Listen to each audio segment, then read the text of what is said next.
an hour, I'm just fury unleashing against that rock, trying to lift it, trying to pull the boulder, trying to rip my arm free. I'm cursing at the rock, spanking it as if that's going to do anything. But of course, it's just wasted effort. And that's the thing about that moment when the boulders fall and we have that response. Emotions are fine, but to be controlled by them, to be hijacked by them, that's not really serving anybody. The best thing that I did then in those first minutes after the impact and after the trap had snared me was that I stopped. And stop is an acronym that works pretty well to go through it. S, to stop, take a breath. And then T, think. Engage your higher brain, not just that reptilian response, but O, make some observations, come up with some options. P, decide on a plan.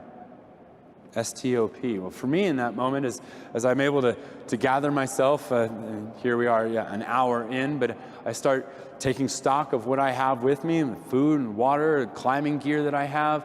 As I'm looking around in the canyon and I see the other boulders that are up above me, and I think maybe I can use those to build an anchor, to be able to somehow rig up my ropes, create a pulley system, mechanical advantage my way out of this. I was an engineer by training, profession before this, so I'm working through this, problem solving, using those skills, and I think through, okay, the little slot that maybe I could somehow build a fire, use the lens from one of my cameras to send light up such a narrow little spot. Claustrophobic to some, but for me, these other rocks, maybe I could use those, that I could smash into the boulder and try to loosen it up or break it in half somehow.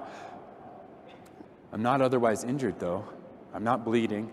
There's no real first aid to do. It's just, okay, rationing my food and my water, thinking this through. What else can I make use of? Looking behind me, I took a picture while I was trapped there of what's in the canyon downstream. That rock, my arm, that impossibly small shadow. Within this first hour, as I'm doing the brainstorming and I'm thinking through my options, I know the pocket knife that I have in my backpack, this multi-tool, blade, pliers, file, maybe I'd be able to carve my way through the rock, excavate my hand. And I also think, still right in the beginning, from the get-go, I even said out loud, Aaron, you're gonna have to cut your arm off. To which I replied, I don't want to cut my arm off. Right? And then I retorted, dude, you're gonna have to cut your arm off. I knew. And isn't that the case? We know. The crisis happens, the boulder falls on us.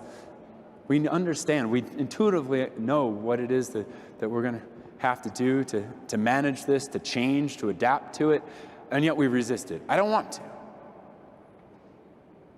It's very familiar. You go through enough of these and you see the pattern. And yet I understood, even in the beginning,